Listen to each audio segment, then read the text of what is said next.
Bob has decided that he is going to wear triple layers while working out, but after a couple weeks, he has found out that he's not staying warm and isn't comfortable. Bob starts to wonder how could he work out without wearing multiple layers of clothes and be able to actually take your shirt off as well too. Don't be like Bob and use these 4 tips I have for you today. Wintertime is one of the hardest times to work out in the garage because you're going to have to keep the garage doors shut in most areas. But the goal here today is for you to not have to go back having a gym membership. Stay to the end of the video to discover the best way to keep your garage gym warm and also comfortable. Let me know in the comments what is your favorite way to keep your garage gym warm in the wintertime. One of the most beneficial ways to contain the heat in your garage is to insulate and sheetrock the ceiling and the walls. This is a little bit more expensive to do, but I highly recommend this because it creates an additional barrier between your exterior wall and the cold air being transferred through that. With the ceiling being sheetrocked, heat rises, which will lower the height that heat will have to rise, and it'll make it feel much warmer than it is. If you have a headroom issue and don't have a living quarters above your garage, like mine,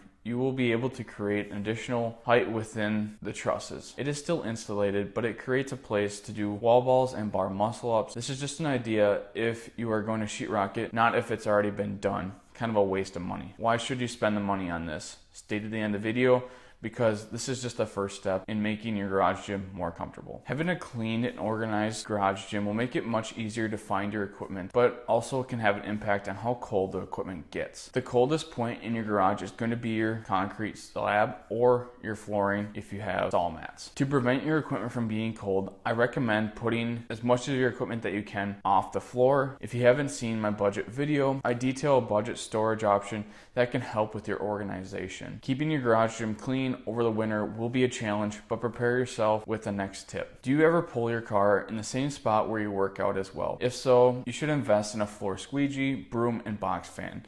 The broom will help remove the road slush and any sand that is left over, but the floor squeegee will get the water down to a minimum. The fan can be run when you aren't in the garage to help the room circulate the air and remove the remaining water. This is a major step in preparing your garage gym for being more comfortable because there won't be a worry about slipping during a lift. Your floor will be dry. Garages are going to get cold without pushing hot air into the space, but what is the most effective way of doing so? This just depends on how large your garage gym is. With most garage gyms, your best method is going to be either a gas or electrical forced air heater. What you'll have to determine is the BTUs for your specified garage. So you'll have to use your square footage for your garage and in turn find the BTUs that your garage will require to heat it. The nice feature with most heaters now is you can actually attach a thermostat to control it at a constant temperature. This may require you to hire an electrician if you aren't a handyman, but I can tell you it is definitely worth the money to hire someone to come in and do it for you, with, in combination, the insulation and sheetrock. So what do you do if you have a barn or a much larger garage gym space? The option would probably lead you to be radiant heat, and what this actually does, it just heats the objects and not the air around. So you may have to start out wearing sweatshirt or sweatpants until you start getting warmed up by those heaters. Garage gyms are a unique beast because there are many obstacles that you can encounter, but being prepared for what's to come can make it much easier to work out in. That's why I'm here to help those that are newer to garage gyms space or are struggling with their garage gym. Make sure if you have any additional comments or questions to leave them in the comments below. Let's keep growing the garage gym community. If you made it to the end of the video, make sure you smash that like button and subscribe as well. I'll catch you in the next one.